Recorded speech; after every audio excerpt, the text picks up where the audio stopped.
Hi friends, তো অন্যান্য দিনের মতো আজকেও আমি চলে এসেছি তোমাদের সঙ্গে শেয়ার করব একটা লেটেস্ট আপডেট, যেটা হলো সোনু সুদ এবং জি স্টুডিও এদের প্রোডাকশনের আন্ডারে একটা আপকামিং হিন্দি মুভি আসতে চলেছে, যেটার লিডিং অ্যাক্টর হলো সোনু সুদ এবং লিডিং অ্যাক্ট্রেস হলো জ্যাকলিন ফার্নান্ডেজ।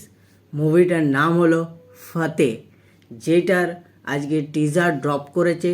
তো টিজারটা আমি দেখলাম, আমার কেমন লাগলো চলো তোমাদের সঙ্গে শেয়ার করব। তবে তার আগে একটা ইম্পর্ট্যান্ট জিনিস বলে রাখি, না এই ফাতে সিনেমাটার মধ্যে দিয়েই সোনু সুদ হিন্দি ইন্ডাস্ট্রিতে অ্যাজ এ ডিরেক্টর ডেবিউ করতে চলেছে।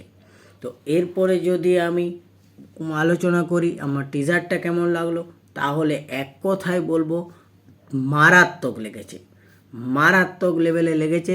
তার কারণ এই টিজারটা যখনই নামটা শুরু হচ্ছে মুভিটার বা ক্যারেক্টারদের নাম দিচ্ছে, তখন ব্যাকগ্রাউন্ডে দেখাচ্ছে বন্দুকের গুলিগুলো উপর থেকে পড়ছে এবং ছোটোখাটো রক্ত ছিটা আছে, ওইটার উপর দিয়ে লেখাগুলো আসছে, মুভির নাম হোক, কে ডিরেক্ট করছে, কে প্রডিউসার আছে। তো যেটা এবং সাথে ব্যাকগ্রাউন্ড মিউজিকটা দারুণ লাগছে। তো এটাই ছিল একটা ব্যাপার। এবারে যদি আমি এই টিজারটা কেমন লাগলো সেটা নিয়ে আলোচনা করি, তাহলে বলবো না, স্টার্টিংয়েই দেখাচ্ছে সোনু সুদের সঙ্গে আরও একজন কনভারসেশন করছে। শুধু সেই জাস্ট কনভারসেশনটাতে তাদের মুখ রিভিল করেনি। কনভারসেশনটা এরকম যে সেই ব্যক্তিটা সোনু সুদকে বলছে যে 19শে মার্চ তুমি 40 জন মানুষকে মেরেছো, তুমি সেটা কি জানো? বলছে ভুল বলছো, 40 জন নয়, আমি 50 জনকে মেরেছি, কিন্তু ওই বাকি 10 জনের হিসাব তোমাদের কাছে নেই, তোমাদের কাছে কেন, কারুর কাছে নেই।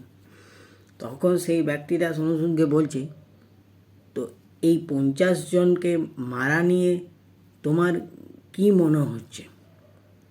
তখন সোনু সুদ বলছে যে মানুষ পৃথিবীতে এসেছে মানেই সে একদিন মারা যাবে, এটা সৃষ্টির নিয়ম, এতে বলার কি আছে? তখন সে বলছে সোনু সুদকে, এরপর নিশ্চয় তুমি বলবে না যে তুমি ওদের সঙ্গে ফেঁসে গেছিলে? বলছে না, আমি বলবো না, তার কারণ আমি ওদের সঙ্গে ফেঁসে যাইনি, ওরা আমার সঙ্গে ফেঁসে গেছিল। তো এই যে কনভারসেশনটা চলছে, এই কনভারসেশনটা হতে হতে যে ব্যাকগ্রাউন্ডটা বাজছে সেটা মারাত্মক লেভেলে দারুণ লাগছে। এর সাথে একটা জায়গায় সোনু সুদ একটা গুন্ডাকে মারলো, তার টেবিলটা পায়ে করে লাত মেরে দিল, একদম টেবিলটা গুন্ডাটার মুখে গিয়ে লাগলো আর সঙ্গে একদম স্পটেই সিম হয়ে গেল। এছাড়াও একটা সিনে দেখাচ্ছে বেসিনটাতে রক্ত পড়ে আছে, সেটা জল দিয়ে ধুচ্ছে, গোটায় লাল হয়ে আছে এবং হাতে বন্দুকটা নিয়ে সেট করে হেঁটে হেঁটে যাচ্ছে, দরজাটা গোড়ারে খুলে দিল। তো এই সিনগুলো এত সুন্দরভাবে ক্রিয়েট করা হয়েছে, দেখে মনটা ভরে গেল। এছাড়াও জ্যাকলিনকে এই টিজারে খুব অল্পই জায়গা দিয়েছে, জাস্ট তার চশমা পরা দুটো চোখকেই শুধু এইভাবে সামনে জাস্ট মুখটা নিয়ে আসছে, খুব ক্লোজ ক্যামেরাটা নিয়ে গেছে, জাস্ট তার এই চোখের পোর্শনটাই দেখাচ্ছে। তো ওই চোখের ইশারাটা এত সুন্দরভাবে ফুটিয়ে তুলেছে টিজারে, যেটাতে মারাত্মক লেগেছে, যেন মনে হচ্ছে যে জ্যাকলিন আরও কত কী করবে। তো এটা ছিল টিজারের রিয়াকশান আমার। এছাড়াও আরেকটা জিনিস বলি, এই সিনেমাটার ট্রেলার কবে আসবে বা সিনেমা হলে কবে রিলিজ পাবে, এটা কিন্তু এখনও রিভিল করেনি। তো এটা জানার জন্য আমাদেরকে আরও ওয়েট করতে হবে। তো এটাই ছিল আমার আপডেটেড নিউজ।